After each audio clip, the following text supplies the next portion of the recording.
When After Effects imports footage, it has to make some guesses about certain characteristics of the footage. If it guesses wrong, you can make corrections using the Interpret Footage dialog box. Let's see how this is done. I'll select the Hip Hop Girl image sequence footage item here, and choose File, Interpret Footage, Main. And here we can see information about a few aspects of footage that After Effects has to make guesses on, but that you might need to correct. Let's begin with the alpha channel. If we tell it to ignore the alpha channel, we notice that in the composition panel, the preview shows us what will happen. But we do actually have an alpha channel, so we don't want to ignore it. Straight is what After Effects guessed on its own, but if this is wrong, we can tell it to choose pre-multiplied, matted with color. Now notice when I choose this and have pre-multiplied with black chosen, there's a white halo in the semi-transparent areas. If I change this to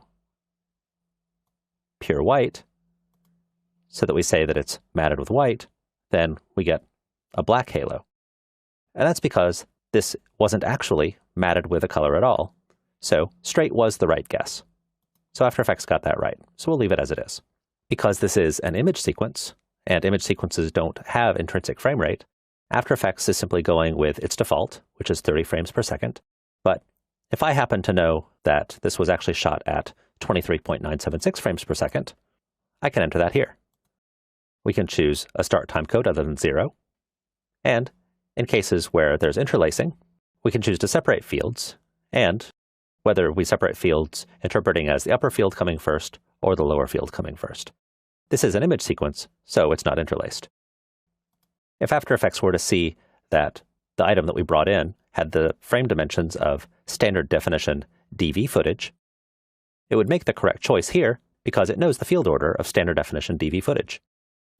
This can be a bit of a trick sometimes though, because if you bring in a footage item that does not have interlacing, but it does have the same frame dimensions as standard definition DV footage, After Effects might guess wrong and separate fields for you.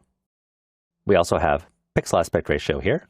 These days, many things are shot with square pixels, including high definition television, but many pixels are not square. If After Effects gets this wrong, you can just make the explicit assignment here. And also in the footage interpretation, you can choose how many times a footage item is to loop. Let's cancel out of this by closing the Interpret Footage dialog box. So we see here that we have 30 frames per second for this footage item.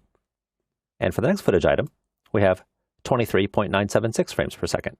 If we want to apply the interpretation settings from one footage item to another, we can select the item, choose File, Interpret Footage, Remember Interpretation, choose another item, go to File, Interpret Footage, Apply Interpretation, and then note that this item here now has 23.976 as its frame rate instead of 30, matching the one that we copied the settings from here.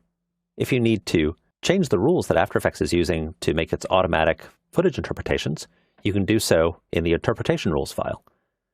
To find the Interpretation Rules file, go to Edit, Preferences, General, and click Reveal Preferences in Explorer, or on macOS, this would say Reveal Preferences in Finder.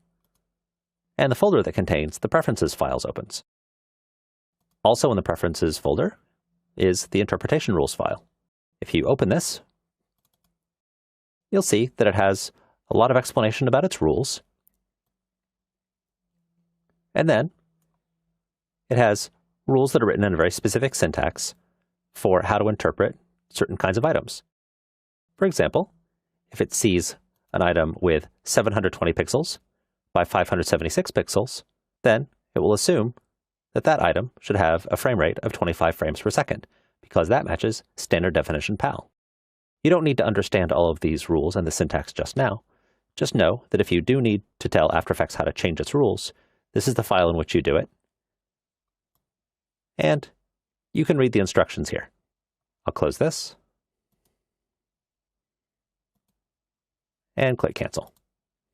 After Effects usually guesses correctly when it's interpreting footage, but if it guesses wrong, you can correct it either through the Interpret Footage dialog box or through the Interpretation Rules file.